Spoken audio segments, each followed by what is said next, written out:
Muy buenas tardes a todos. Bienvenidos a Roca Madrid Gallery para celebrar una nueva sesión del ciclo Maestros de la Arquitectura, que pretende dar a conocer la parte más humana e inspiracional que se esconde tras la figura de diversos arquitectos de nuestro país. En Roca estamos muy comprometidos con la arquitectura y con el diseño, y por ello a través de los Roca Galleries organizamos eventos como este para poder acercar al público a este sector. Antes de dar inicio a la sesión, me gustaría mencionar que Roca Gallery tiene una nueva plataforma online, rocagallery.com, un punto de referencia para conocer noticias y tendencias en arquitectura y diseño, que cuenta con más de 50 colaboradores internacionales y actualizaciones semanales de contenido, convirtiéndose en una guía de referencia para los profesionales del sector.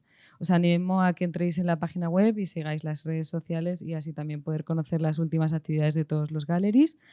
Y bueno, volviendo al evento de hoy, tenemos con nosotros al galardonado arquitecto Manuel Gallego, que ha sido premiado 2 veces con el Premio Nacional de Arquitectura y además ha recibido la Medalla de Oro de Arquitectura.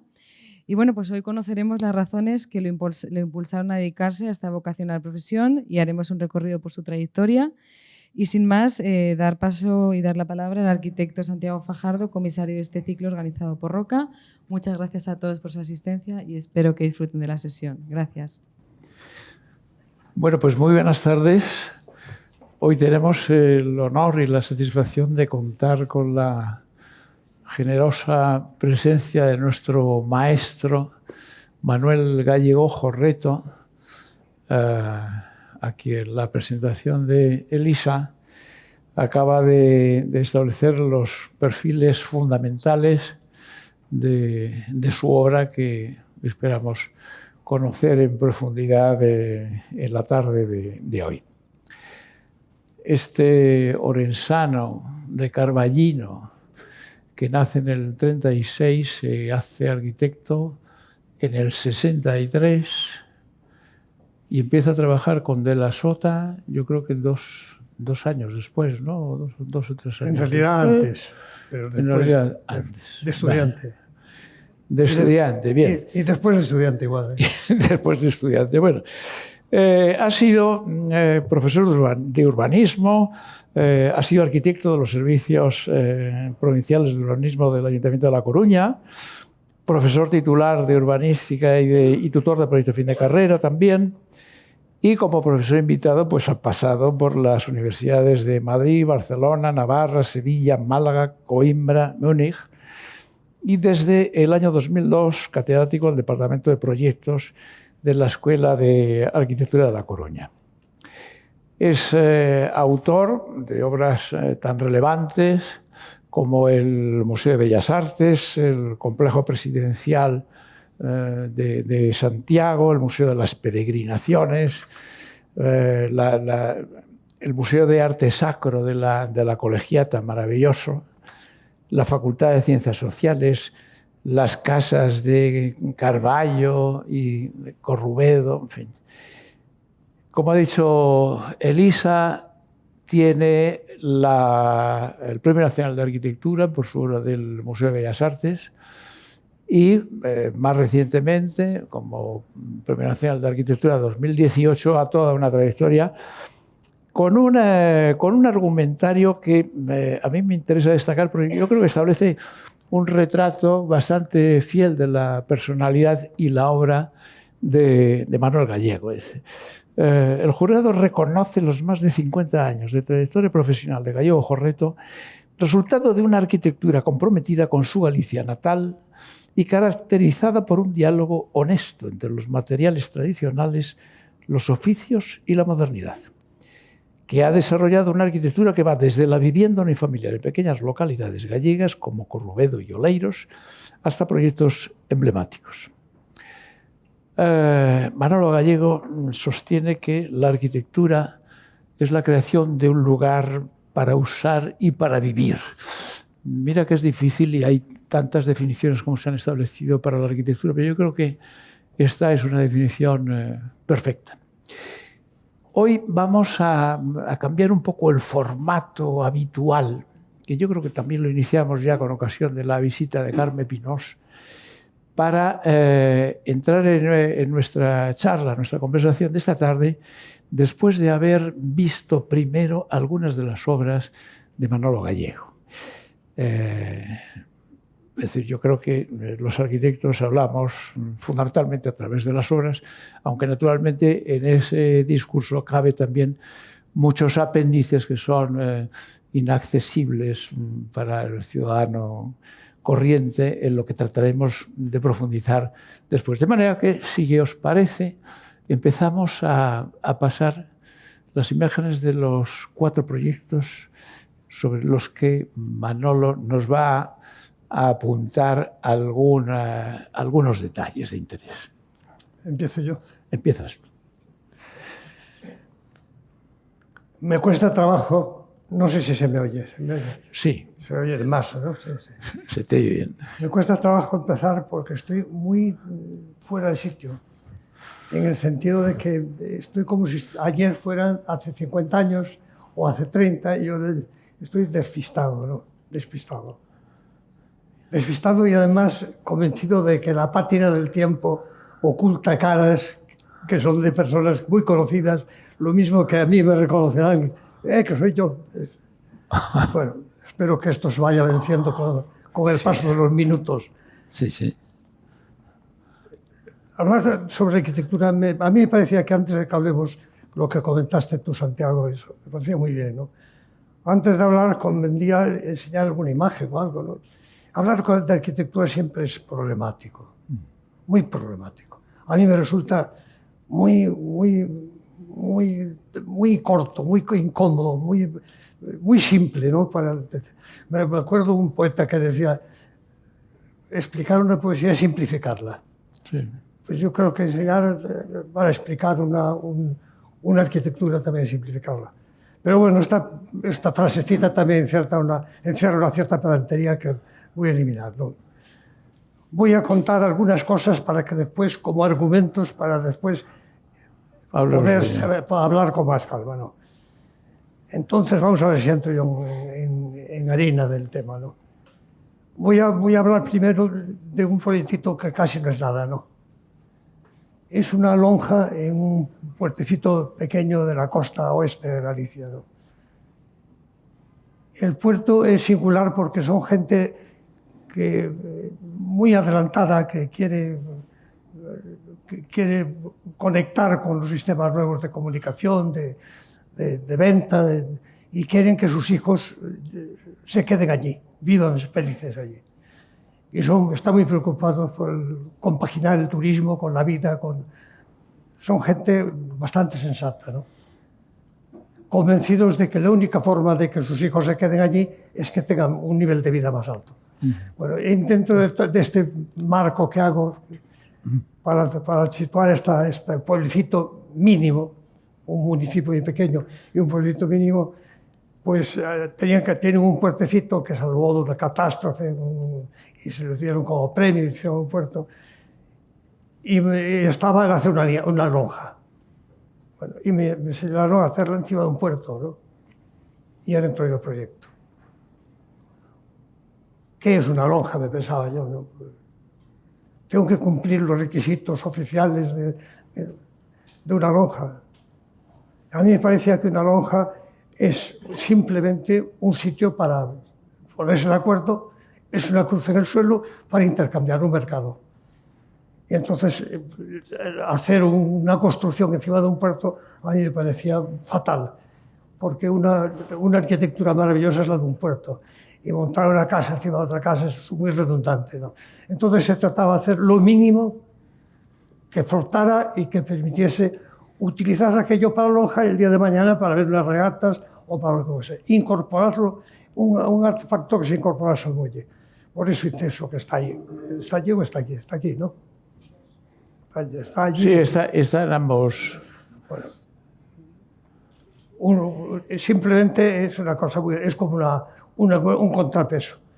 Detrás tiene mucha masa y delante vuela para equilibrar el peso de atrás y no transmitir momentos donde está anclado, que son los pilotes en el mar, vamos. La lonja no era nada. pero yo quería que fuera menos. Por mi gusto sería eliminarla por completo casi, ¿no? Pero la lonja resulta que, como es un sitio tan maravilloso y hay una vista tan espléndida de una montaña, que es el Monte Pinto, toda de piedra, pues, y una playa enorme, pues se transforma en un mirador. Pero lo mismo que es un mirador, desde fuera es una referencia. Entonces digo que yo quería que no fuera nada porque en aquel sitio no debía haber nada absolutamente. Es lo mínimo. Bueno, entonces hice esto. Paso las... Tienes aquí, si quieres, para sí, pasarla. Está encendido, la derecha. Yo creo que es esta, ¿no? Eso es. Había que... Es muy sencillo, pero yo creo que para centrar este tema está bien, ¿no? Desde la lonja se tienen que ver los momentos más importantes, que es cómo es la subasta y cómo llegan los barcos, cómo descargan, porque es el momento que hay una serie de acciones asociadas que le dan una gran belleza al acto de la pesca, ¿no?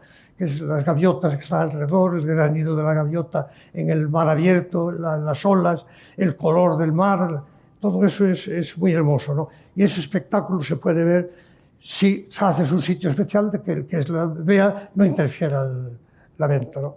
Este sería este paso y al mismo tiempo es un mirador, ¿no? Es un mirador y ahí está la lonja al fondo, ¿no? La lonja es casi nada.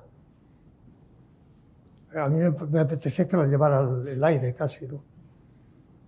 Un pescador me dijo cuando terminé, parece una gaviota, ¿no? Eso me llenó de orgullo, ¿no? Bueno, esto es un proyecto que he hecho. Este otro proyecto es un museo de arte sacro. Voy a empezar. La ciudad de La Coruña tiene una ciudad vieja. La ciudad vieja es una ciudad del siglo XII. Es una fundación real para equilibrar de los nobles y de la iglesia el poder, ¿no? Bueno, en esa ciudad vieja hay un inicio que ¿cuál es el...?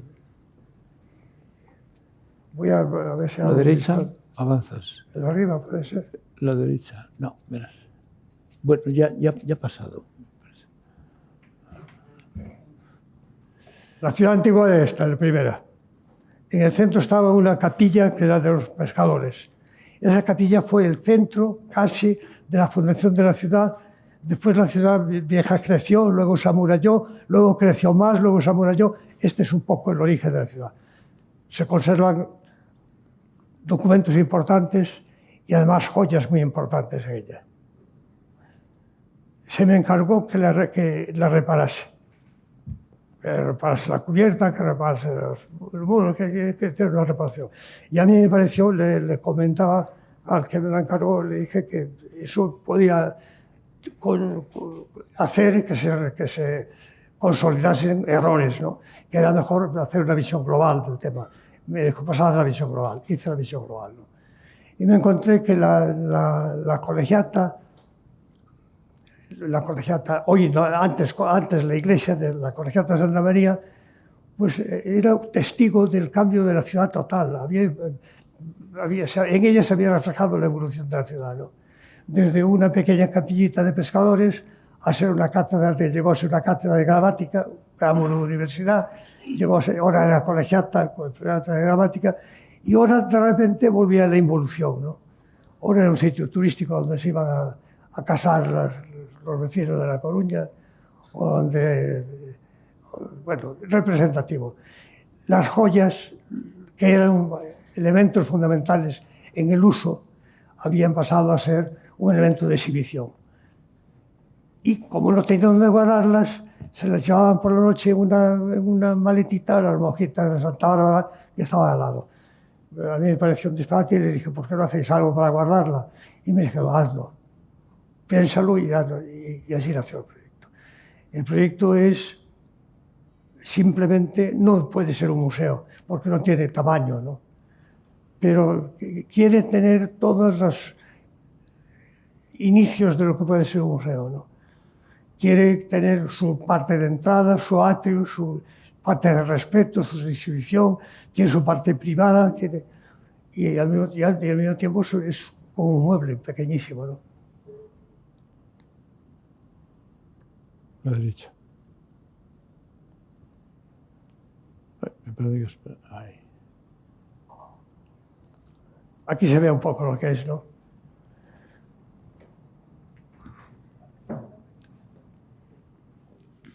Esta es la colegiata, restaurada actualmente.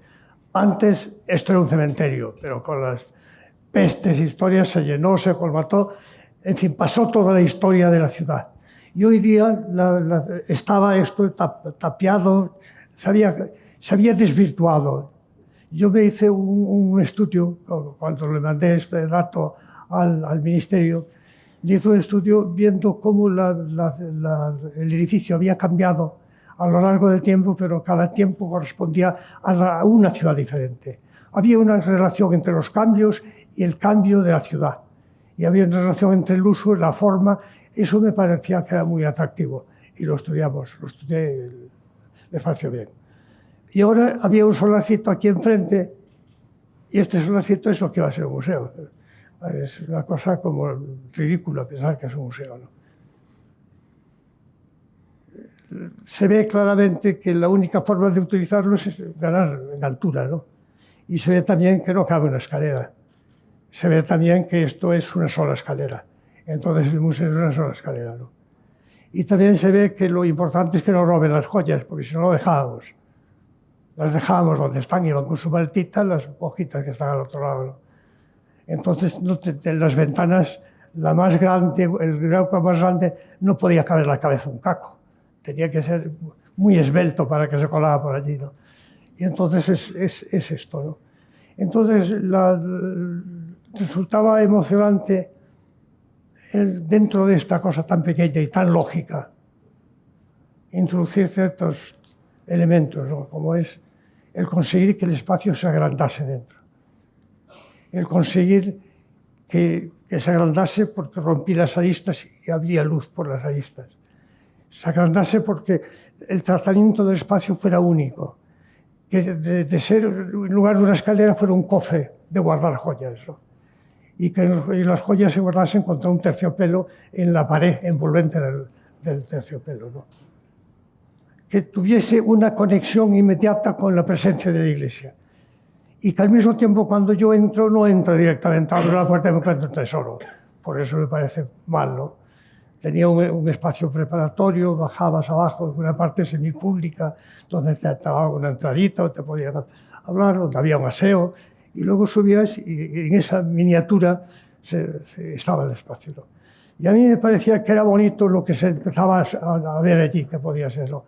Es hacer una escalera que empieza en piedra, después es madera, después es metálica, después es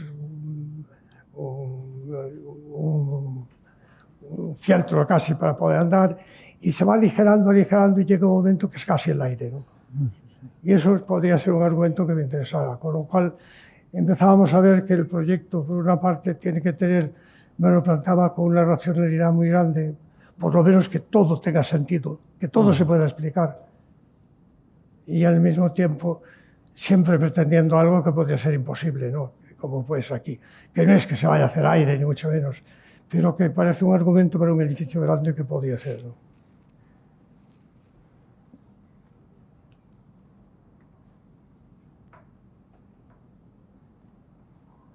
Naturalmente el edificio que hice allí, el cofre este o la casita, tenía que ser integrable en el conjunto. Tenía que no ser disonante. Tenía que encontrar unas referencias que me hiciesen participar a los dos, ¿no? Y que fueran integradoras, ¿no? Entonces, bueno, lo de siempre, que no sea un grito, que sea la escala, que la construcción recuerde la construcción. Todas las ciudades viejas, casi de Galicia, están construidas en piedra y se elige la piedra mejor para las jambas de la ventana o de la puerta, ¿no? El resto se utiliza una piedra barata, pobre, que se luce y se da la cal, el guardecido, ¿no? Entonces aparece esa división de las ventanas, que normalmente en las casas se van elevando a medida que te vas levantando los pisos, se va multiplicando y se va apareciendo y va apareciendo la galería, hasta acabar en la galería. Este ritmo se ve muy bien, que todas las casas tienen un inicio de partición de ligereza hacia la parte alta. El museíto este tenía que tener, la caja esta tenía que recordar, pero tenía que ser un orden cerrado ya.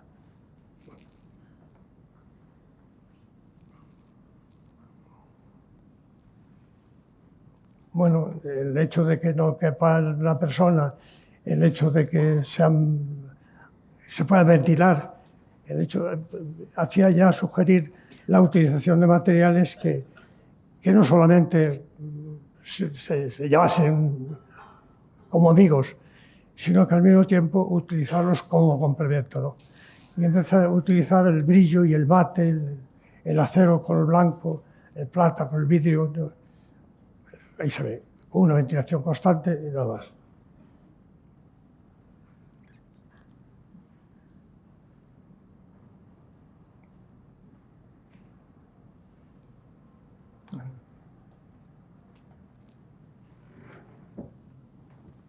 Se entra aquí, esto es todo piedra, se baja, es la parte donde hay el control, se entra todo madera, se sube, aquí una vuelta, se entra dentro, escondida está la entrada y ya se la presencia de todo el volumen. Y luego ya es metálico, metálico con la moqueta.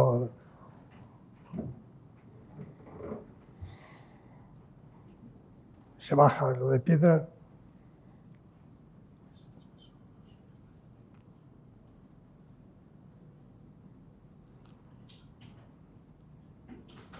Aquella vuelta de arriba esconde, o de abajo, de ese lado, esa vuelta esconde la subida, ¿no?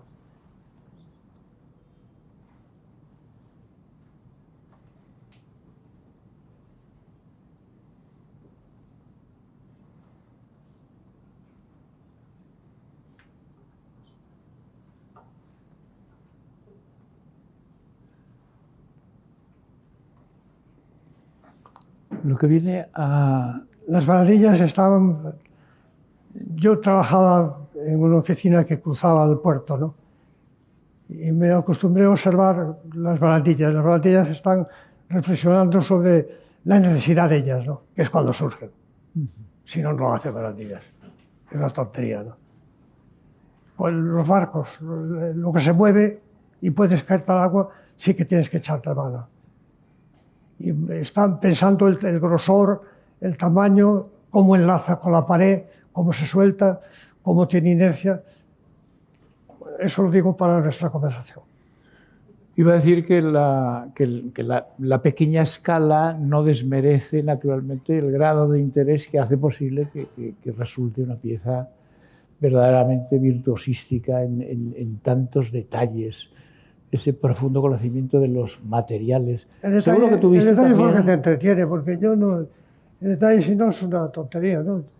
Pues lo haces pensando, luego teorizas y dices, un detalle debía estar resuelto lo mismo que el edificio, ¿no? Pero en el fondo es porque te entretienes, te divierte. Sí, sí. Te divierte y empiezas a cogerle cariño al material. El material empieza a dominarte, ¿no? Y el valor... Y allí fue el tubo de hierro. Pero en este, por ejemplo, va a ser la piedra, ¿no? Y la chapa, ¿no? Son cosas que te van... muchas veces te da un poco de bochorno, ¿no? Porque dices tanto detalle, pero no, yo creo que no debe dar... No, luego me alegro de hacerlo, ¿eh? Porque me divierto mucho, además. Claro. Bueno, esto es los señores debían de venir aquí y contarlo ellos. Esto es el Museo de Bellas Artes de La Coruña. La directora de museos y el arquitecto encargado, bueno, pues casi lo cuentas, yo no sé si lo sabré contar, ¿no? Bueno, el tema es que el convento de capuchinas está aquí. Y el convento de capuchinas en la ciudad de La Coruña lo colocaron a las afueras de la ciudad.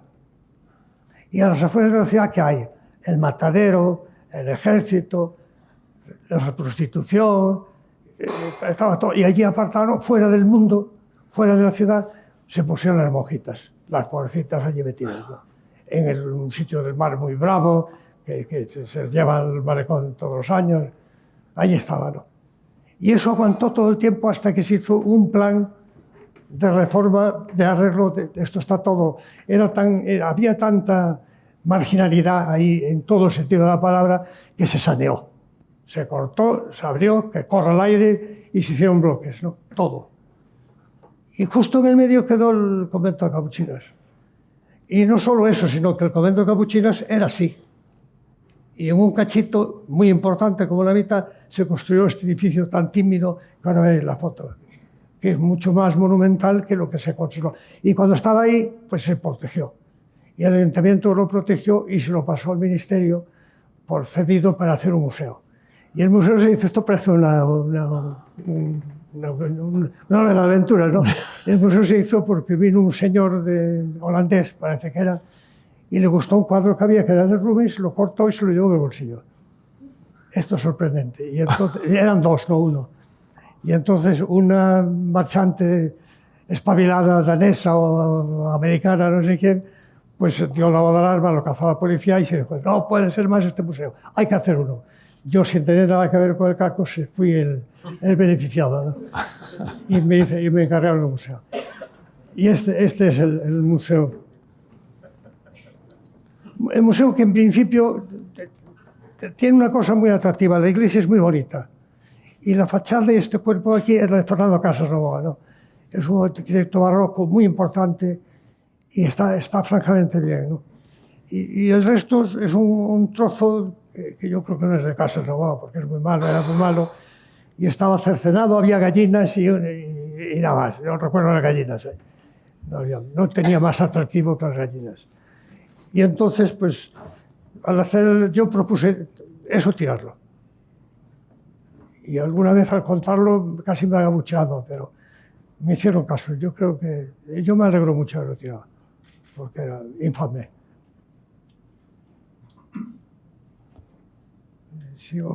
Bueno, aquí está lo que queda del antiguo convento. Es esto. Y continuaba el jardín. Y esto es las viviendas, el proyecto tímido que os digo que se hizo en lugar del centro. Bueno, está visto que quiero pasar la misma siempre, ¿no? Bueno, lo que se salva es esto, ¿no? Una iglesia espléndida, que al principio lo queríamos meter dentro de lo museable, porque no tiene culto, pero por cosas de politiqueo se cortó y se quedó ahí. Pero tiene la puerta preparada para lanzarse, ¿no? Y luego salvar el primer tramo, ¿no? Y la construcción del edificio tenía que hacerse con lógica sobre esto. En un momento, año 80 y poco, ¿no?, en que los museos estaban cambiando. Yo me he visto los museos del mundo que pude, ¿no? Pero estaban cambiando porque se hacía museo de todo, ¿no? Y no se sabía bien lo que era. Yo lo que sabía es que era un edificio muy complejo, que era un edificio público, con espacio público intenso, que servía a la ciudad ofertando espacios que no tienen cabida en la ciudad y que tenía que tenerlos, y al mismo tiempo es un centro de difusión, un centro de investigación, conservación, exposición, etcétera, etcétera, etcétera. Yo no sabía cómo me costó mucho trabajo, ¿no? Me pareció que la forma que podía aglutinar todas aquellas formas que eran nuevas y que cada una tenía su expresión era una retícula. Y sobre esa retícula ir poniendo cosas y quitando cosas. Y conseguir que aquello fuera un espacio público, porque fundamentalmente era una estructura pública, era un espacio público. No puedo ya pasar rápidamente todo. Esto sería una caricatura del museo, ¿verdad? Estas hormiguitas, sería la gente que viene, se mete en lo que no es, y aquí está y es todo como una plaza, un espacio público, que tiene cualificados algunos espacios para algunas cosas. Este es está cerrado para el salón de actos, esto puedes poner exposiciones, aquí abajo está una sala, etcétera, etcétera. No os cuento el detalle, pero que se vea que se articulaba, y todo esto teniendo en cuenta que es en un punto en que la estructura urbana se parte, porque por una parte está la estructura sólida casi del espacio sólido, rodeado de la ciudad histórica, ¿no?, rodeado con calles, cerrado, y aquí unos bloques abiertos, y en la charnela justo aparecía este espacio que se abría y empezaba a intentar conectar este espacio con este al mismo tiempo. O sea, tenía un papel urbano y tenía un papel dentro de ofertar usos. Y luego me parecía que no tenía excusa que no funcionara bien, ¿no? Y eso le di lata. Paloma. La entrada. Detrás hay un espacio público, por lo tanto, esto es un muro, pero yo quería que se viera que también eran pilares que forman parte del muro. Hay unos ventiladores, sí, y todo esto es un patio. Y esto, que es la separación entre lo nuevo y lo viejo, va a ser un poco el aglutinador y el elemento protagonista, ¿no? A mí este espacio me gusta mucho porque se llena de gaviotas arriba, ¿no?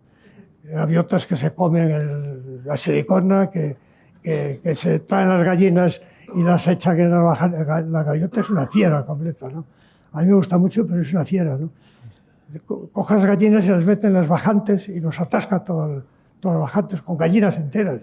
Una cosa tremenda, ¿no? Pero es muy hermoso ver cuando están los pájaros, está la luz, y el espacio adquiere sentido al estar abierto, ¿no?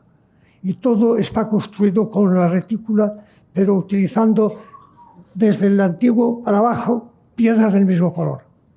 Piedra que sea fácil al tacto, porque vas a estar dentro y tiene que ser amable al tocarla, ¿no? Que se pueda apamazar y que quede digna con ese tratamiento, ¿no? Y las piedras en grandes paneles, no en sillares, en grandes paneles, que son como paneles de piedra, paneles de aluminio en la caja, paneles de madera. Es un proyecto hecho con paneles, ¿no? Esta es la calle central, ¿no? Donde la escalera pasa a ser una plaza casi, ¿no? Porque hasta aquí está el espacio público, sigue trepando y se mete dentro del museo, ¿no? Me estoy entreteniendo además. Bueno, esto es... perdón. ¿Qué importancia le concedes en tus proyectos a la escalera, ¿verdad? A la escalera. La importancia que le concedes a la escalera es irremediable, en muchos de tus proyectos, porque más allá de ser un elemento de comunicación vertical, también es una forma de experimentar el espacio en su conjunto y en vertical, ¿no? Sí, no sé por qué. Pero es verdad, porque piensas que es la forma de recorrer el espacio, ¿no? Cambias de eje, cambias de altura, es el momento que enlaza, ¿no? No sé, tienes razón. Sí. Pero aquí concretamente, porque incluso tiene una parte donde cambia la altura del peldaño, donde pasa de ser una escalera pública a una escalera interior. Hay un huequecito, hay un punto donde... Pero son cosas que las comento aquí por comentar que defiendo esas tonterías. Detalles, ¿no? Que no sé si son tonterías, no, para mí no lo son, pero que defiendo a ese punto, ¿no? Y esto es un poco lo que esta parte pública, que sería prolongación del espacio de la calle, ¿no? Aquí es donde digo que se sube, aquí se sienta uno y está casi un mueble, ¿no? Esto es casi una plaza, ¿no? Y aquí hay esculturas que están... Y luego además te permite esta vista, ¿no? Que es muy importante. Al ser una retícula y haber bocados que voy quitando, se van abriendo huecos y van apareciendo las visiones tangenciales, ¿no? Entonces esto da una gran libertad y hace que el espacio público se sienta más público. Que pasa una nube, que ve el sol por un lado o por el otro, que cruza un rayo, que de repente es más todo permeable, ¿no? Esto es un poco la caricatura del tema. Bueno, el espacio de acogida está debajo del pórtico ese. La escalera dichosa. Y el salón de actos al fondo, porque en el fondo aún quedan restos de un resto histórico, ¿no? Esa presencia parecía que es lo de Fernando Casanova, la iglesia. Está al fondo, ¿no? Ese es un patio de exposición de escultura y se baja a unas exposiciones temporales que está muy cerca del Almacenes y y de los controles. Yo creo que eso funciona bien. Ellos están encantados. Y toda la parte baja de la planta baja, el techo es como si fuera un sitio, como un taller, no sé cómo se llama el taller, el del teatro. Un telar. Sí. El telar. Un telar. Es un telar de teatro. Se pueden colgar 200 kilos de cada barra, se pueden empotrar luces, se engancha todo, ¿no? Y todo él hace que sea muy versátil. Se puede hacer una exposición, se puede hacer montajes, se cierra. Entonces, y aparecen estos resquicios porque al estar envuelto el edificio no tiene fachada, porque sigues por un lado, por otro, das la vuelta al edificio, vuelve a azar. La belleza de esos espacios intersticiales, ¿no? El vacío como elemento. Pero es que tienen fachada y que no. Como elemento de enlace. Sí. Este es un espacio de acogida para evitar la retícula, que era en madera. Bueno, este es el salón de actos, como una piscina, vas y te entierras, ¿no? Tiene una alfombrita debajo caliente y pues, estás muy cómodo allí. Has habido muchas tentaciones de poner una barandilla y tal, pero me he hecho el tonto. Esta es la biblioteca que está arriba. Y eso sería el espacio expositivo. El espacio expositivo yo creo que es algo milagroso, ¿no? Lo que debe ser, ¿no? Debe ser un espacio casi como sólido y que no tenga estridencia ninguna, que permita acercarte a algo que te va a emocionar sin que te interfiera nada. Muy neutro, pero no es tampoco la palabra exacta. Y yo quería que, envuelto en ese mundo de que controla la luz, que controla el polvo, que controla todo, volvieras a la realidad. Entonces tienes 2 o 3 sitios donde o ves para abajo, ves el funcionamiento, o ves hacia arriba. Bueno, este es el lucenario central, el lucenario. Bueno.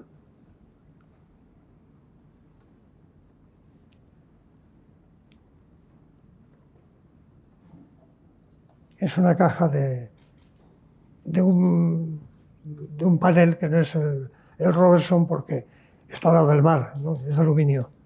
Y está con una pintura mate que recuerda a la piel de una patata, pero que con el sol se pone azul. Se refleja en las nubes, el cielo, ¿no? No es una pintura. Y entonces la hace tolerable, porque eso sería intolerable. No, que sea parda, tirando a azul, tirando más brillante, que sea un color matizado, ¿no? Y se ven los lucernarios, el lucernario central, la calle del otro lado, se ve la importancia del lucernario, ¿no? Y cómo encima de Casas Novoa se hiló muy fino y se le puso mucha línea horizontal que al mismo tiempo se hizo brillante, ¿no? Para distraer y dar la secuencia, para que no pesara y se volviera a aplastar al pobre Fernando Casas. Ya lo trato con plena confianza. Aquí se ve cómo se retranquea. Esta es la fachada de Fernando Casas.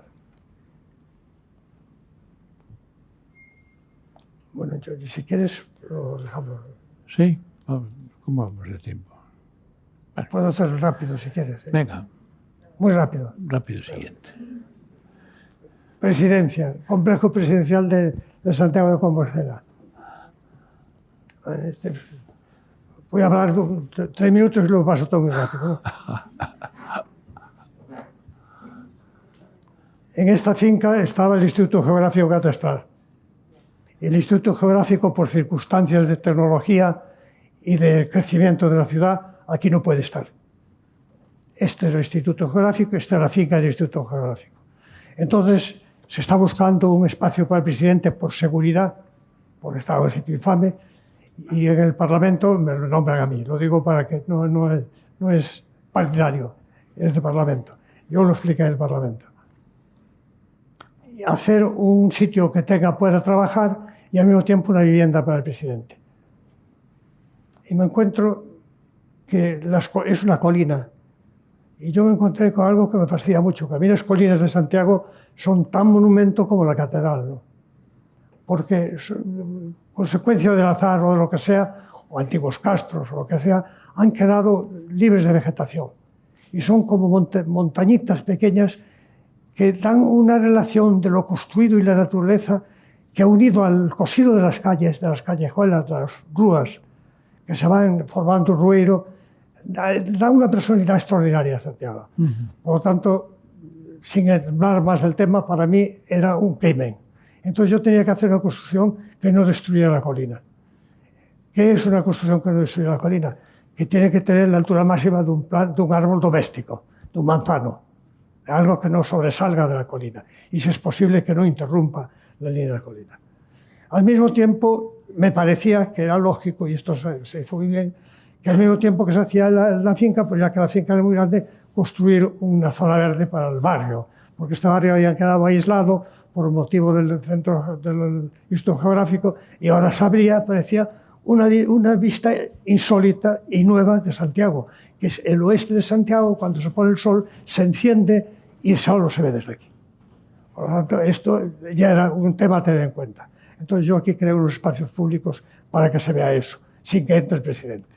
Y luego el tema del presidente, que tiene dos o tres cosas, ¿no? La primera es que es una casa para el cliente variable. Puede ser joven o puede ser viejo.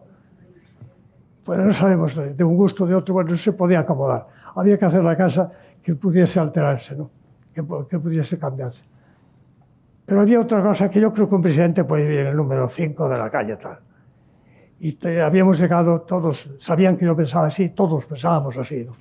Pero allí era un caso de verdadera penuria, ¿no? Como estaba en aquel momento, ¿no? Y además habían cogido un zulo al lado, otro al lado, o sea que era verdad que había peligro, ¿no? Había que hacerlo aquí. Pero lo peor es que al hacer una colina decían, en la parte alta. Y dice, pero, o sea, yo quería salvar la colina. No, en la parte alta de la construcción. Me decía la policía que los cosía preguntas, ¿no? Pero luego había otra cosa, que tenía que ser representativo. Y yo eso no lo entendía muy bien. Porque ¿representativo de qué?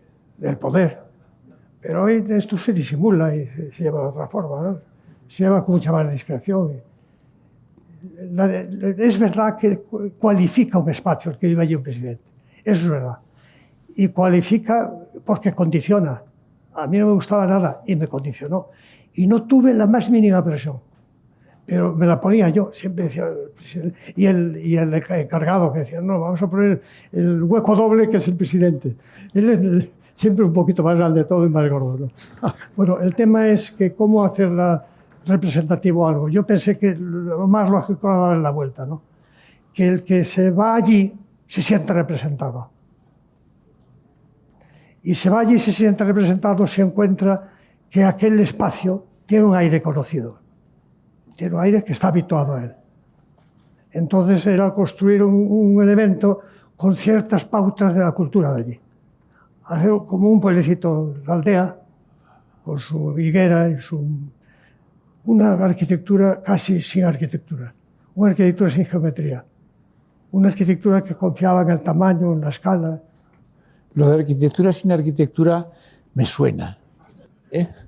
¿Verdad, Alejandro? Pues sí, claro. Claro que te suena. Claro que te suena. Pues sin pensar en ello, era así, el pensamiento. O sea, que había aprendido profundo, ¿no? Al final era como si cogiera la colina y la untase de arquitectura. Pero nada más que untarla, muy ligerita, como una rebanada de pan con mantequilla. Muy ligera, ¿no? Bueno,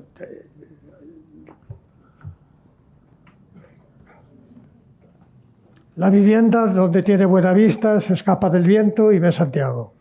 La zona de representación y de trabajo a la entrada.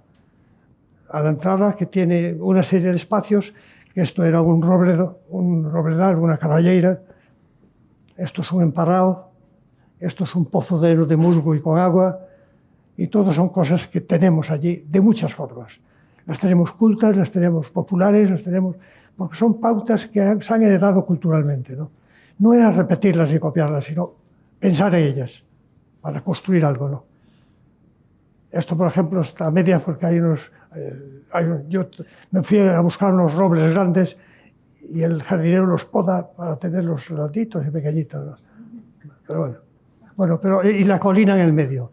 Y que el presidente pueda subir arriba de la colina para estar aislado. Yo subí y se oye un ruido increíble, porque sube de las calles, ¿no? Entonces le hice un pequeño hueco y pasa por encima el ruido. No se oye nada. Y yo creo que es bastante bueno que un presidente tenga un sitio para pensar.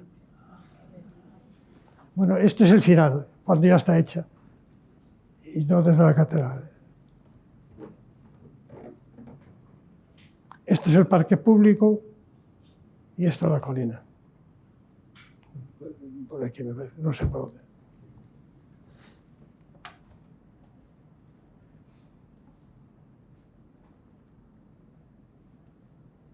Bueno, esto ya os lo conté, lo paso. El parque que está alrededor fue, personalmente y profesionalmente, fue muy atractivo, porque hacerlo era el contacto con los vecinos. Y los vecinos era que ellos hicieran suyo la urbanización, ¿no? Para que, como si prendiese un cosido, un injerto, y fue bueno. Tiene que poner aquí una escalera, tiene que poner aquí un peldaño, mire, ver este tropiezo, no me fastidies, ese trato. Y se fue haciendo más o menos así, y se hizo. Y cuando apareció una fuente la aprovechamos y ponemos un árbol. Y eso es como se hizo, ¿no? Todo se escarbó la montaña, se hicieron rasgaduras para transformar, porque al final se trataba de urbanizar una colina, simplemente, que estaba alejada de la ciudad, al borde. Y urbanizarla se hizo de tal forma que se puedan elegir alternativos caminos. Se hizo accesible. Y en algunos sitios hubo que hacer un surco, como el que hace un surco, es eso. En resumen es eso, ¿no? Partes cubiertas, pero no.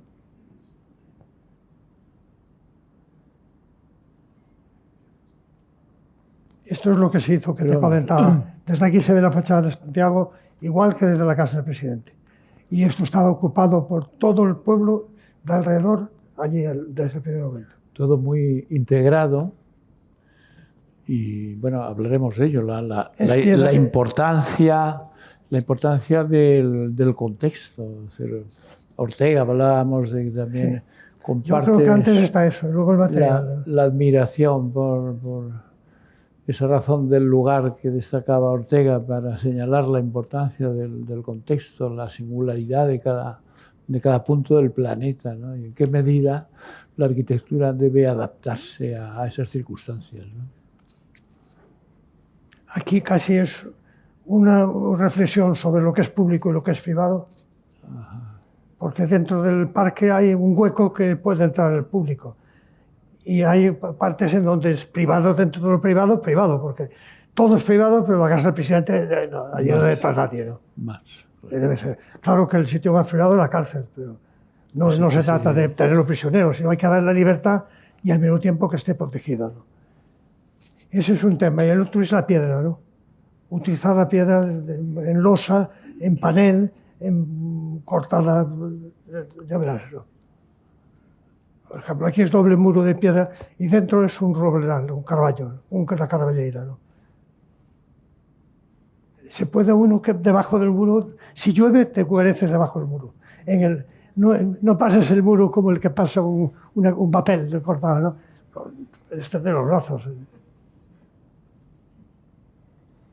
Esta es la parte representativa, ¿no?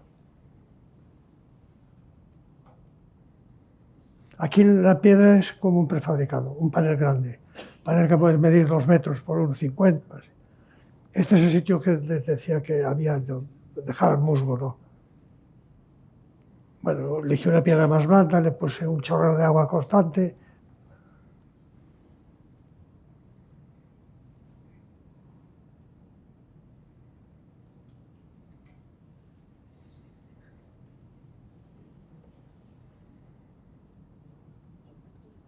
Esta es la casa del presidente ya, con la piscina, ¿no? Pero cómo se reúne efectivamente. Es que está en la misma cota que el hostal de los Reyes Católicos y la Plaza del Obradoiro. La plataforma. O sea que tú te asomas allí y yo pensaba que de noche se iba a ver como el Guiñol salir a Fraga desnudo, andando por allí, meterse en la ducha y volver al otro lado y todo el obradoiro viendo la evolución del presidente, ¿no? O sea, se veía claro que lo digo de broma, pero me preocupó. Y la forma de evitarlo es hacer como hacen esos insectos, ¿no?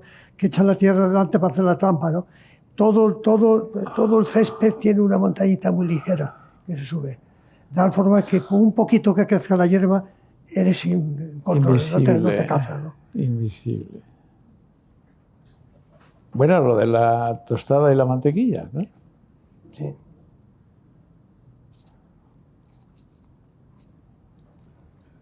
Bueno, solo para que dé una idea del tema, ¿no? ¿Tú cuándo y cómo decides que la arquitectura es a lo que te quieres dedicar? ¿Fue una vocación temprana? Pero cuando tú ves al padre de este señor, tú ya estás... Yo no tenía ingreso. No tuve ingreso. Lo tuviste en ingreso, o sea, muy al principio. Muy al principio. Lo tuve en ingreso, me conoció en ingreso, yo lo conocía en ingreso. Aún no era arquitecto, pero la verdad es que no sabía ni lo... Aún ahora dudo, o sea, que no sabía lo que era. No está muy claro, ¿no? No está muy claro. Pero bueno, yo creo que efectivamente todos descubrimos que podemos tener una cierta predisposición, pero realmente el encuentro con la arquitectura surge a partir del momento en que entras en la escuela y empieces a ver esa febril actividad de los alumnos, las maquetas, los profesores, la gráfica. Es decir, es cuando empiezas a encontrar el sentido a todo aquello, ¿no? ¿Cómo? Cuando empiezas a encontrar el sentido a todo aquello, es decir, el momento que tomas contacto con la escuela. Yo al principio no creí que la arquitectura era lo que veía, las casas que veía, ¿no? Y me parecía que no era capaz, porque no me imaginaba nada, no me surgía nada. Veía una casa que tenía un remate en la cubierta y decía, ¿por qué podía ser de otra forma? Me lo tengo que aprender de memoria ese remate para hacerlo. No entendía nada, ¿no? Por eso decía, cuando me encontré con el profesor Consorta, fue un tema completamente diferente, ¿no? Fue de repente el pensar que la arquitectura podría ser muy diferente y podría representar parte de lo que tú llevas dentro, ¿no? De eso invisible, ¿no? Pero, y esa, es decir, decíamos esta mañana que yo creo que a los hombres nos pierde la vanidad. Y sin embargo, yo veo en ti, como en De la Sota, una característica discreción que no sé si procede de una filosofía o de ese natural forma de ser de los gallegos. Es decir, sois más discretos que el resto de los españoles. Me gustaría que fuera por eso, ¿no? La verdad es que no sé. ¿Qué influencias, aparte de La Sota, tienes algún otro referente que a ti te haya marcado a lo largo de tu carrera profesional? A lo largo de mi carrera me marcó todo lo que me gusta. Yo he tenido la suerte de aprender de todo el mundo, ¿no? Y sigo aprendiendo, con gran facilidad. Sí. Es una presunción, pero lo digo, ¿no? Me entusiasmo con lo que me gusta. Y me alegra si le hace un amigo. Porque me siento muy feliz al verlo, por el hecho solo, no porque sea él, no hay ningún favor, ¿no? Sino porque me gusta y me hace feliz, ¿no? Y aprendo, y en ese momento aprendo porque veo posibilidades. A Víctor, que también tiene cosas fantásticas por esos pagos. No, yo creo que se aprende un poco de todo y de los errores. Pero eso sí. No se cuenta porque se pone colorado, ¿no? Pero se aprende de todo, ¿no? No, yo no sé cuándo, yo no sabía que era la arquitectura y me enteré cuando empecé a ver cosas de que la arquitectura cabía lo que dice Kandinsky, ¿no? de la abstracción, cuando el mundo no solo es el mundo que tú ves, sino el mundo que llevas dentro o que puedes alimentar dentro de ti, ¿no? ¿Tú crees que el hecho de haber vivido en una ciudad pequeña, razonablemente pequeña, en Galicia, el estar en contacto con ese mundo rural, tal vez te haya creado esa mayor sensibilidad hacia ese mundo? Ese ha sido un tema que me ha ocupado mucho. Ese respeto hacia... No, algo de eso sí tiene razón. Porque, yo no lo contaba. No, yo empecé a estudiar arquitectura y me entusiasmé con la arquitectura, pero era la arquitectura del movimiento moderno, la arquitectura de las vanguardias. Me gustaba todo, ¿no? Pero empecé a verlas ya. Pero a mí me gustaba mucho la otra arquitectura, la arquitectura de andar por casa, la arquitectura popular. La arquitectura que no tenía leyes, que eran contrarias absolutamente a aquello, ¿no? Que estaba mezclada con la naturaleza, que había otro comportamiento, hay que no era bonito ni feo, que no era bonito ni feo, era útil o no útil. Y la gente lo valoraba así, como valora un campo, ¿no? Dice, qué bonito este prado, ¿no? Dice, qué bueno es este prado. Por lo menos en los campesinos de allí, ¿no? Que yo los conozco. Es así, ¿no? Entonces, yo empecé a plantearme cómo era posible que existieran dos culturas. Una cultura oficial y una cultura que no era cultura, que era andar por casa. A mí me hizo reflexionar mucho, ¿no? Y volví a Galicia con ese tema también, ¿no?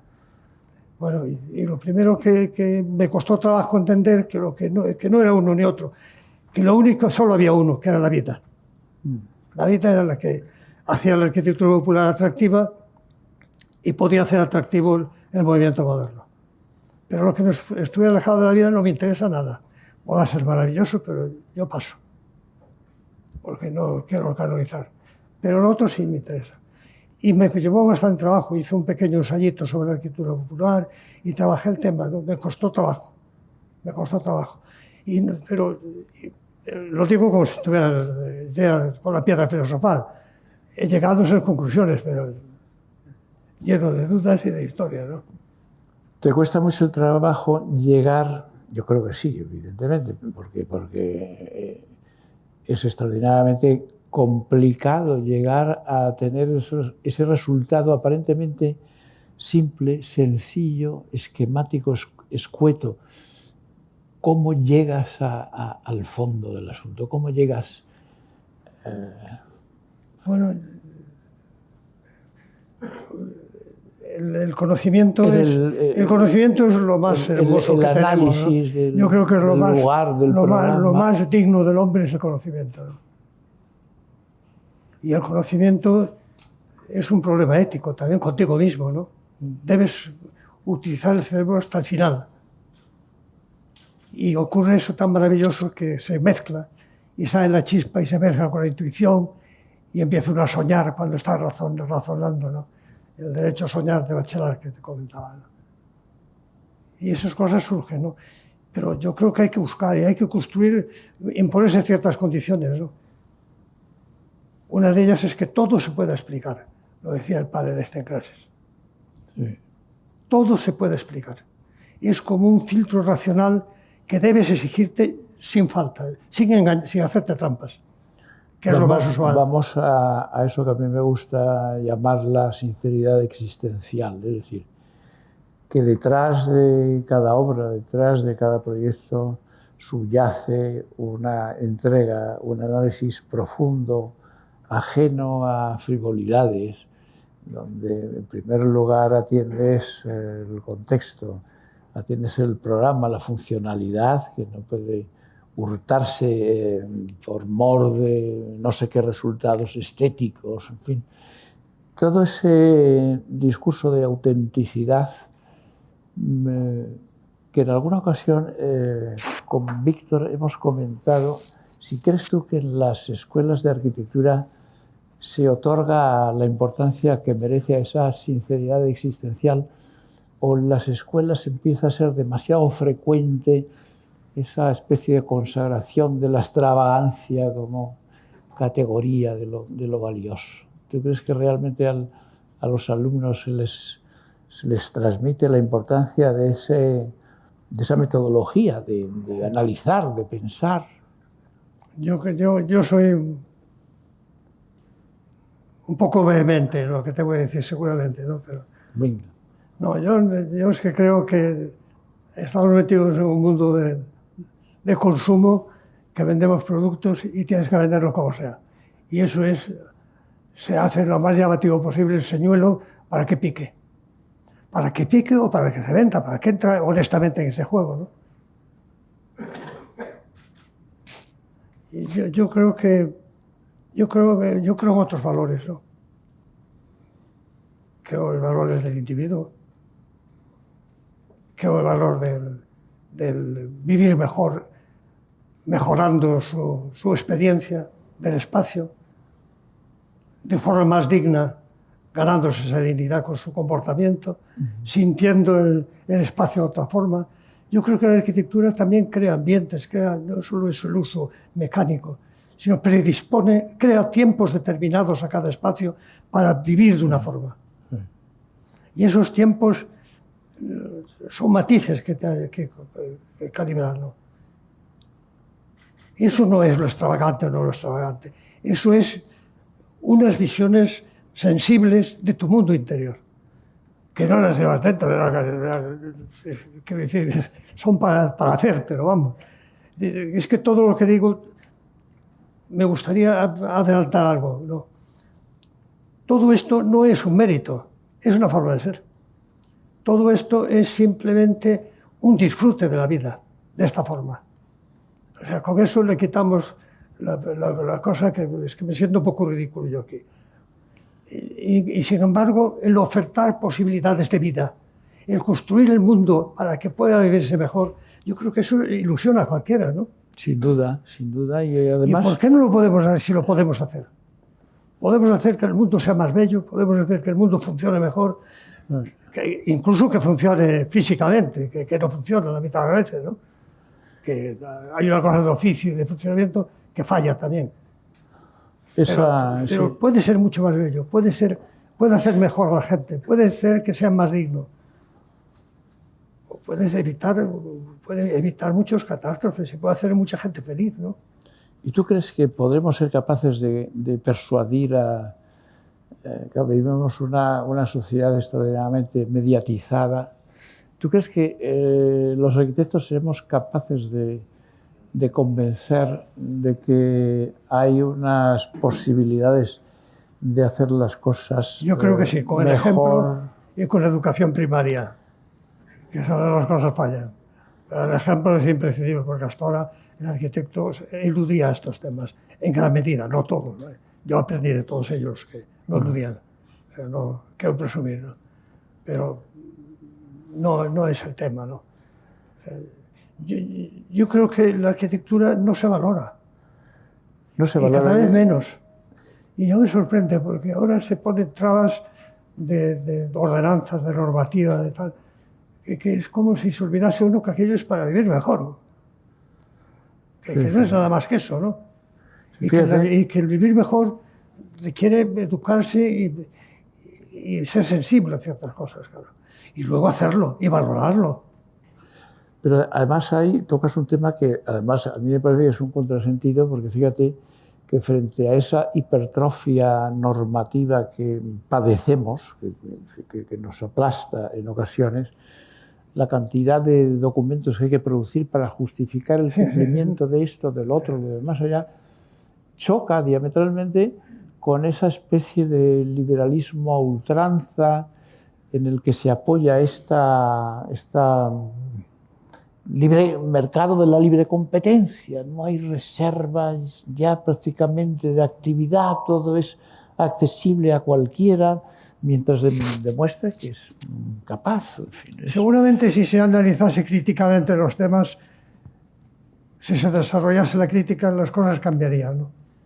Analizar racionalmente una arquitectura, porque parece que falla o porque parece que no falla, y aceptar dentro de la crítica la visión poética, ¿no?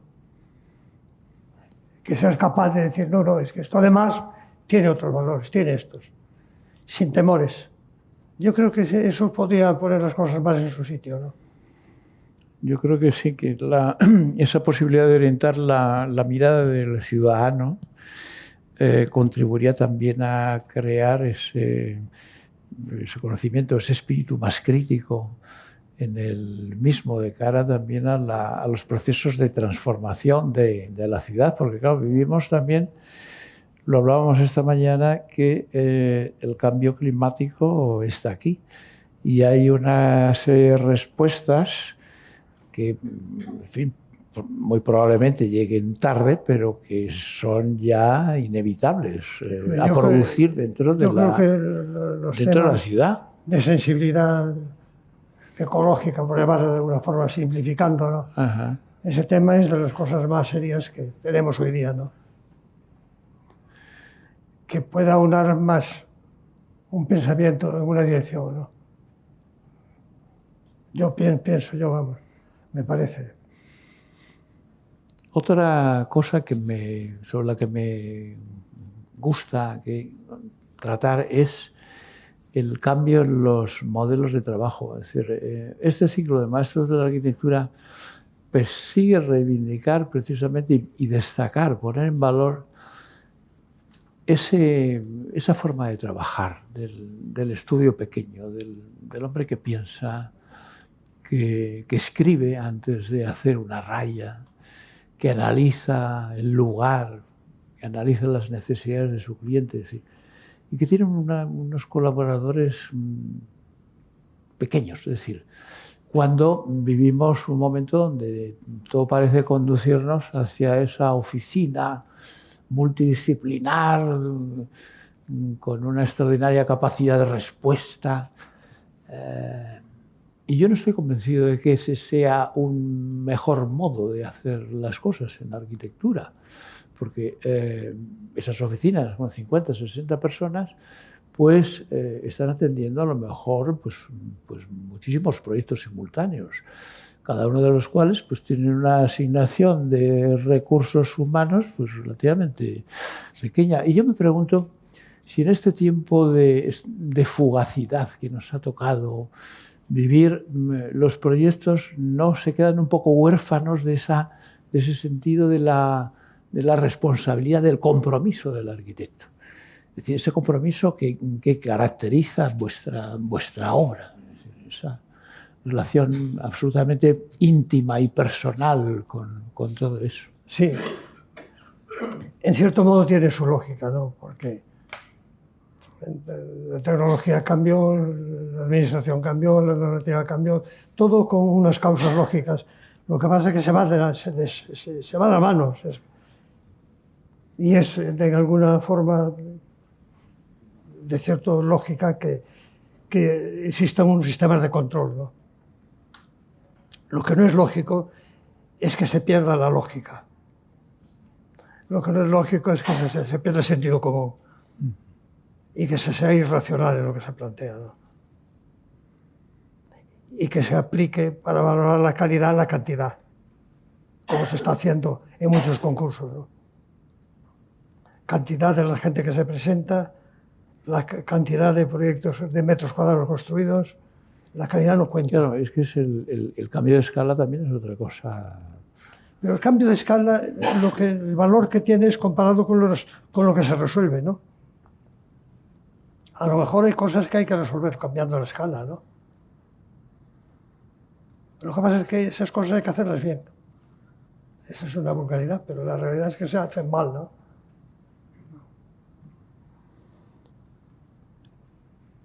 La tecnología, tú tienes ordenadores en el estudio, claro, pero seguro que conservas tu tablero. Sí, con muchas cosas encima, ¿no? No, cambio de tablero, no. Ahora cambio con una facilidad tremenda porque está todo vacío, ¿no? Pero cambio de tablero con frecuencia. Pero lo digo también un poco pensando sobre todo en los jóvenes y esa casi... No, existe un fetichismo por lo nuevo. Cierto fetichismo, esa dependencia de las máquinas que no dejan de ser una herramienta. Y que muchas veces te incapacita. Ayuda. Pues sí, porque yo creo que el dibujo es una herramienta de pensamiento, es decir, esa relación de la cabeza con un papel, a mí me parece que es absolutamente no inevitable, sino deseable que se produzca. ¿No te parece? Y yo creo que se sigue produciendo. Yo creo que se sigue produciendo. ¿Encuentras alguna... Es decir, desde los principios de Vitruvio, ¿qué crees tú? ¿Cuál podría ser el trivium, quadrivium de nuestro tiempo No sé, en la arquitectura? no sé decirte. No se me ocurre. No sé. Hombre, yo diría, más allá de la arquitectura, que probablemente sea tecnología, turismo y medio ambiente. Turismo. Yo creo que sí. Ya lo de el movimiento de masas por todo el mundo, es decir, eso es una cosa absolutamente tremenda e inevitable y que va increciendo. Yo creo que llegará un momento que no se podrá mover o no. Bueno, puede ser, o que Yo nos creo que estemos sí. moviendo en otras galaxias, por otros Porque sitios, tropezarás ¿no? con otros, seguramente.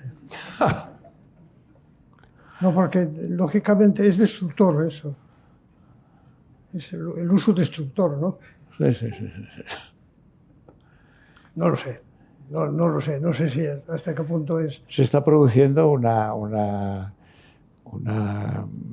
colmatación de las ciudades, de muchas áreas de las ciudades, como consecuencia de las riadas de visitantes. Hombre, yo creo que las ciudades hoy día no se sabe lo que son, ¿no? Exactamente, ¿no? Ya desde hace muchos años se está diciendo, ¿no? En los años 60, los clásicos como el Lefebvre y eso hablaban de ello, ¿no? Es el hecho urbano, la realidad urbana, pero que la ciudad en sí, difusa, varios centros, articulados, collage, ¿qué es? La informacional, todo. La ciudad es un mundo.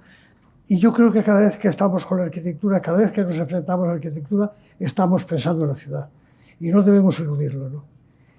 Yo creo No, que... porque además los estudios y las estadísticas señalan que en un plazo de 50 años el 80% de los humanos estarán viviendo en... No, pero además en los sitios más insospechados. Urbanos. En los sitios más insospechados. No en los sitios donde históricamente hubo más habitantes, sino en los sitios donde los flujos oportunos condicionan que allí debe haber una ciudad. Se están apareciendo grandes metrópolis en sitios insospechados. Insospechados para un tío que está al margen, como yo, que ve la ciudad como... Lo leo en un libro, pero no me muevo en el mundo de las decisiones económicas y políticas, que son las que mueven esto, ¿no? Antes sabías que en un puerto, al lado de un cruce de caminos, al lado de un sitio de trasvase, era una posible aglomeración urbana. Hoy es un fenómeno nuevo.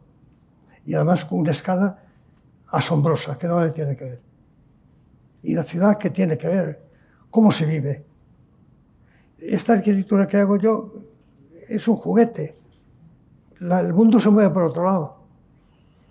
Se mueve por otro lado. Sí. Yo soy muy consciente de ello, ¿no?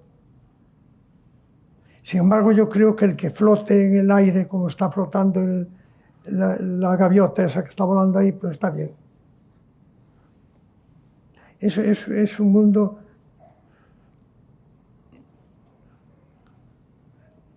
Yo me considero incapaz de entender la ciudad, ¿no? Me apasiona ese tema, ¿eh? Es un organismo vivo, complejo, extraordinariamente complejo, como la vida humana. Sí me ha enseñado mucho. Me ha enseñado ese concepto de la forma móvil. Porque a mí me gusta mucho por los pintores, por Palazuelo, por ejemplo, ¿no? La familia de formas, la traslación de una forma a otra, la relación entre la forma y la energía, las familias, todo eso lo entiendo. Pero no lo había entendido también como cuando hablo de la tendencia de una ciudad. La tendencia de una ciudad es una forma que se está moviendo en ese instante y se está transformando. Sí. Y eso en arquitectura es muy importante, porque tú puedes ser elemento detonador con una construcción de tendencias nuevas. Tú cuando haces arquitectura puedes alterar el ambiente de tal forma que condiciones el que aquello que se va moviendo hacia un lado se pueda mover hacia otro, que pueda cambiar de tema. Yo creo que eso es muy, muy atractivo. Es entender un poco la situación en que estamos, ¿no? La evidencia del cambio. Pero el hecho en sí, el control de la zona urbana, yo no lo sé, no lo sé. Reconozco mi... Es un tema que me interesa mucho. Sí, sí. Yo no sé si el público tiene alguna curiosidad que quiera satisfacer, alguna pregunta, aprovechando la extraordinaria oportunidad de tener esta tarde con nosotros a Manuel Gallego.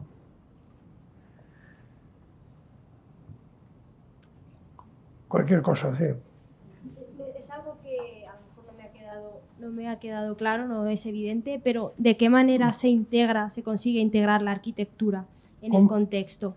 Perdona, no te oigo. Ay, perdón. ¿De qué manera se integra la arquitectura en el contexto? Y por otra parte, ¿cuál es el... En el consenso, ¿qué quiere decir? En la opinión de la gente. En el contexto. En el contexto. En el contexto. Sí. Sí, y bueno, y por otra parte, ¿qué papel cumple en la actualidad el arquitecto y la arquitectura en la sociedad? ¿Cuál es el papel de un arquitecto en la sociedad arquitecto actual? hace la vida mejor. Empiezo por el final. Vale. Hacer que las cosas sean mejor que lo que son. Y por lo tanto que la gente puede vivir mejor. Que va desde que no haya ruido cuando abre la ventana hasta que de repente diga qué maravilla, cómo entra el sol aquí. O qué bien se está en este sitio, qué tranquilidad. O que puede estar feliz con sus hijos o con su suegra. ¿Entiendes? Eso es lo que yo... Y que vaya descubriendo cosas en lo que está usando. Que diga, pero si tiene esto, pero fíjate tú qué posibilidades, ¿no? Que le enriquezca la vida. Eso es vivir mejor. Más. Y lo otro que me preguntabas ¿alguna... que era... Sí, la integración de la arquitectura en el contexto. El contexto es desde la estructura económica, la estructura social, la historia, la cultura. El contexto, ¿qué contexto hablas? El físico, el territorio... Sí, un compendio de todos ellos. ¿De qué manera? ¿Existen pautas No, o eso reglas? tiene que ser aceptado por la sociedad, si no, no. Tiene que ser aceptado por la sociedad. Tiene que haber un punto parejo. Yo estoy trabajando en un pueblecito, que llevo trabajando en pueblecitos hace mucho tiempo, ¿no? Y uno de los concejales, el que es amigo mío, es muy listo. Se dedica a los mejillones. Y les hice una cosa y fueron por ahí todos y decían, a mí no me gusta, a mí tal. Y él dijo, vamos a poner las cosas claras, no os va a gustar nada. Haga lo que haga, no os va a gustar nada. Pero ¿por qué no vais allí y lo veis con calma, os sentáis y pensáis si se está bien y se puede trabajar y tal? Yo creo que eso, como es un contexto que tú me preguntas, no es esa situación, que son personas mayores, educación, sensibilidad. ¿Cómo vas a despertar la educación y la sensibilidad si dentro de la escala de valores no tiene importancia ninguna el que una arquitectura la haga uno, la haga otro, esté bien, esté mal? Para eso tiene que estar querido por la sociedad, por la administración. No es pedir mucho, ¿eh? Yo creo que es sentido común, eso es lógica pura, ¿no? Y se logra educar a la gente, claro que se logra educar, porque la gente cuando se dé cuenta que oye a su hijo cuando está afuera, lo ve por la ventana, pues mira, aquí estoy mejor que al otro lado. De verdad. ¿Alguna cosa más? David. Gracias. Creo que vale la pena comentar un poco más que tú has elegido ser un arquitecto local, con un enfoque local, que no has pasado tu vida viajando por el mundo, construyendo por ahí, ni por allá. Yo creo que tiene toda una estancia sobre la tierra. Yo soy corto de oído, pero me acerco aquí y oigo. Hola, David. ¿Qué tal? ¿Cómo estás? David Kahn. Sí, que quería que comentas un poco el hecho que tú eres un arquitecto que has elegido ser de un lugar y no has pasado la vida viajando haciendo cosas en Tokio y en Ámsterdam, etcétera, etcétera. Sí. No, pero en un lugar concreto y específico. Hay toda una filosofía, toda tu filosofía creo que está... Sí. Exacto. Sí, que no es tanto el querer la añoranza de lo antiguo como considerar que la vida es lo próximo y que por lo tanto tu relación con lo próximo debe ser intensa. Eso es lo que yo creo. Pero de todas formas el que está por el mundo haciendo cosas, yo creo que podría también pensar en cómo le hace la vida mejor al que la usa, ¿no? Porque todo es un poco yo creo que es un poco, no sé. A mí me parece un poco elemental, ¿no? Sí, y seguramente hay arquitectos construyen en todo el mundo que sí son así, son conscientes de han estado aquí como camepinos o es Sí. una Claro, actitud. claro, por supuesto, También, por supuesto. claro. Si no, no me atrevería a hablar, ¿no? Yo solo no salía vivo. Muy bien. Gracias, Pepe. ¿Alguna otra pregunta? Perdona.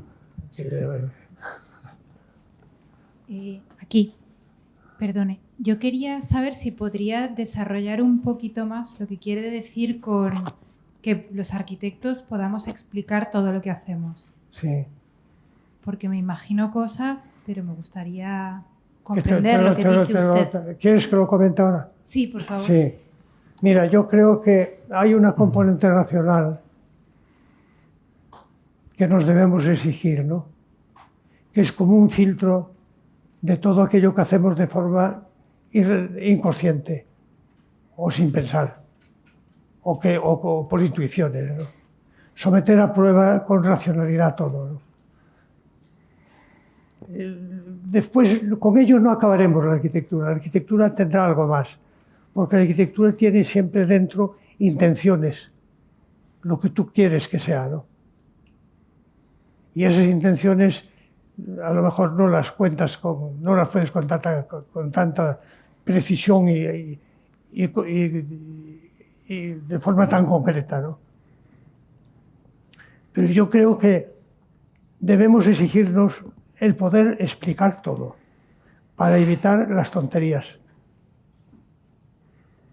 y además para utilizarlo nosotros como norma para autocorregirnos, ¿no? De autocrítica. Pero la arquitectura, siempre que tú quieres ser objetivo y racional, no lo eres, porque eliges, decides, opinas, pero de una forma inconsciente, ¿no? Y tú lo sabes cuando te analizas, ¿por qué has tomado esta decisión? Porque me he dejado llevar. Yo creo que la estructura racional debe ser el soporte sobre el que construimos toda la poética de la arquitectura. Y sobre esa estructura racional que nos da argumentos básicos, fluyen y aparecen otras ideas que se añaden, como ocurre casi todo, ¿no? Unas encadenadas con otras se van formando, ¿no? Y vas construyendo todo el contenido que forma tu manera de pensar o el edificio que estás haciendo, ¿no? Por ejemplo, yo creo que muchos edificios que he hecho que racionalmente era indudable aquello que yo decía, se podía hacer de muchas formas, lo que racionalmente estaba claro, ¿no? Y sin embargo, en el momento de hacerlo, mi biografía, mi experiencia anterior, el cariño que le tengo a un material, las posibilidades de un material, ha cruzado muchas posibilidades que he decidido de nuevo. Y en eso a lo mejor hay recuerdos, imaginación, ¿entiendes? Eso no es, pero la estructura básica es absolutamente racional. Racional, sí. La intuición también, es decir, después de tantos años, también tienes alguna intuición que, aunque tú sigas metodológicamente el criterio de racionalizar absolutamente todo, no vuelves también de alguna manera sí, a esa... Sobre todo lo que crees, lo que no te preocupas. Me decías hace un momento, ¿tú qué te pasa con la escalera? Yo lo he anotado, sabes que te lo digo ahora. Ha pasado ya un ratito y hemos hablado de las cosas, ¿no? Claro. Lo he anotado. Eso es volver atrás. Es estar siempre lo mismo. Sí. Al final en la vida estás casi siempre lo mismo. En 2 o 3 cosas. Pero bueno, también el vocabulario de la arquitectura, fíjate que se construye con muy pocos elementos. Puedes llegar a... Yo creo que son las relaciones que es lo que nuestro cerebro parece ser que sigue haciendo de viejo, ¿no? Relacionar. ¿Qué es, en cierto modo, la metáfora poética? Sí. Sino unas relaciones inesperadas, ¿no? Es el enlazar una cosa con otra, el buscar conexiones nuevas, el entrar en el mundo a penetrar en él, ¿no? A descubrirlo, ¿no? Yo creo que anda por ahí algo. Estoy de acuerdo contigo. ¿Alguna cosa más? Bueno, no sé si te contesté. Bien. Bueno, agradecer una vez más a Roca y a Santiago Fajardo estos invitados tan magistrales y tan estupendos que nos traen y que nos hace disfrutar estos buenos momentos. Yo, que he seguido muy de cerca todo lo que ha hecho el maestro, noto, no sé si será verdad o no, que se percibe una arquitectura de autor. Es decir, hay unas constantes que aparecen siempre, la barandilla, las escaleras, la luz, en fin, muchas cosas, la, diríamos, sencillez dentro de la complejidad de la propia, el material, muchas cosas, ¿no?, que son características a lo largo, y yo creo que están presentes, que no estoy muy seguro de lo que estoy diciendo. Pero dicho esto, quería preguntar que dentro de esta arquitectura de autor, ¿cuál es el papel del usuario, tanto como individuo, como colectivo, ya sea una institución, un ayuntamiento o un encargo,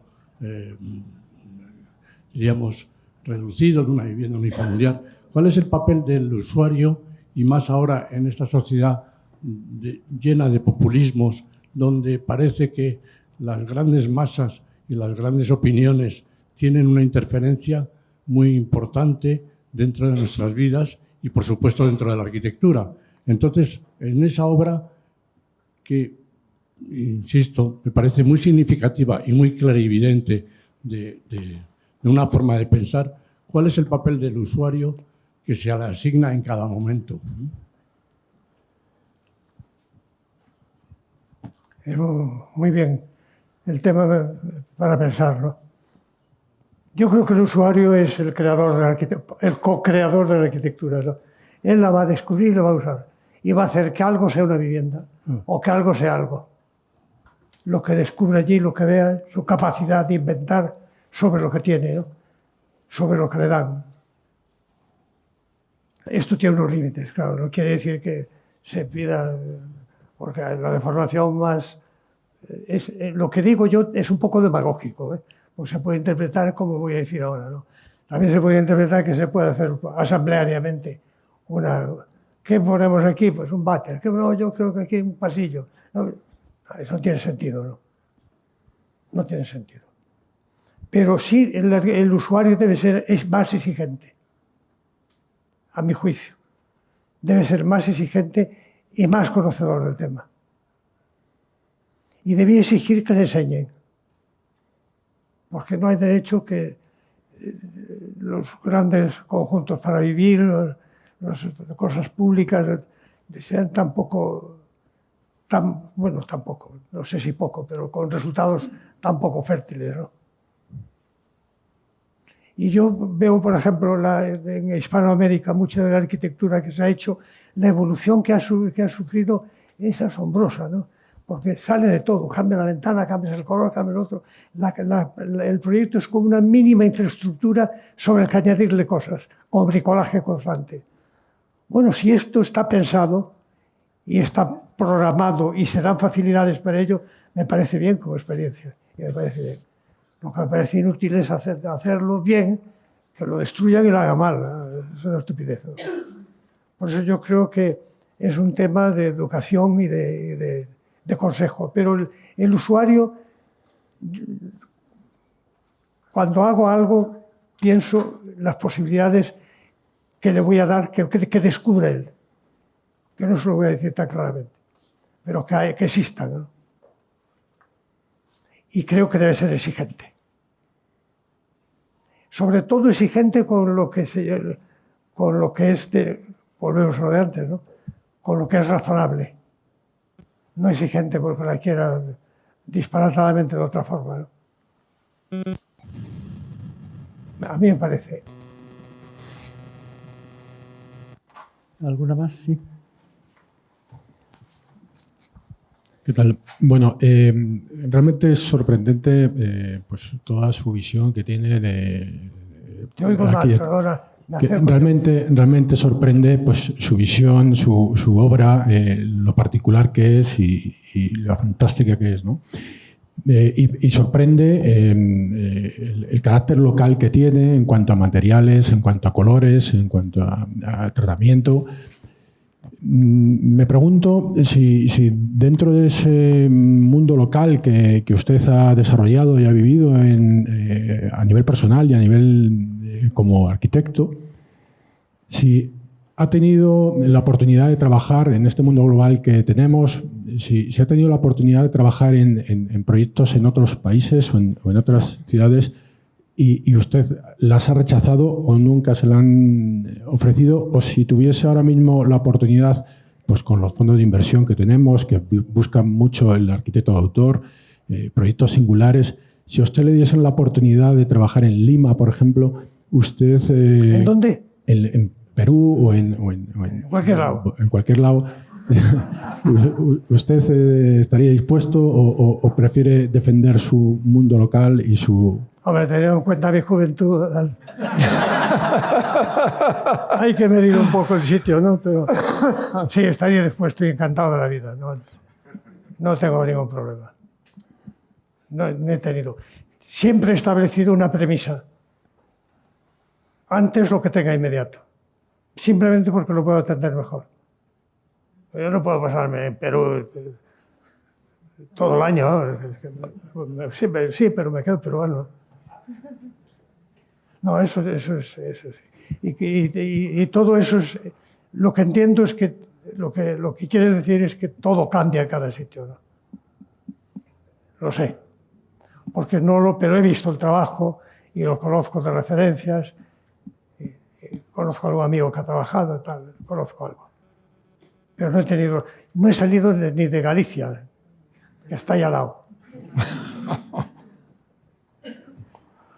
Pero también lo hago un poco porque sí. Porque lo importante es trabajar en cualquier lado, ¿no?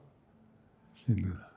Yo creo que en cualquier sitio cabe el mundo entero. En cualquier arquitectura cabe toda la arquitectura del mundo. Y en cualquier espacio social cabe toda la preocupación social del mundo. Entonces, cuando tienes un trabajo, pues lo haces. Y piensas que tu obligación es hacer lo mejor que puedas. Y no siempre sale. No siempre sale. ¿Alguna pregunta más? ¿Alguna intervención? Bueno, pues siendo así, agradecer muy sinceramente la oportunidad de tener este diálogo con nuestro querido amigo Manuel Gallego, doble Premio Nacional de Arquitectura, Medalla de Oro de la Arquitectura y, desde luego, un hombre señero dentro del panorama de nuestra arquitectura contemporánea. Por muchos años y que lo sigamos viendo. Y yo quería también decirlo todas. Dime. Quería darte las gracias a ti, a Roca, los que habéis invitado aquí. He vuelto a ver amigos que hace tiempo que no veía y me siento muy a gusto. Muy cortado al principio, pero con el peligro de que me quede aquí un par de horas más. Muchas gracias. Gracias a ti.